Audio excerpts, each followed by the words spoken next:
खे पहुंचाए जाए। पर एक बात याद रखिए, ऐसा सही जिंदगी मुझे दिल पे खिलाऊंगा जिकरे होठ लाश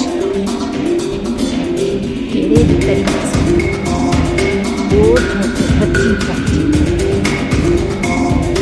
वो तो कासिया बेगम जी कहरे जी खबर भी पड़ी। अदा मिले शमीर जी कातिल की खबर पई। अरे शमीर ही महाराज को होटल में चाय पी आया तो उनके जाबर अगे शमीर के चोरी सर वो तो निकली आ जाए गाल कर दिल दिमाग तस्लीम करे लेकिन नहीं ना उठा जब मजून गोडा अरे रे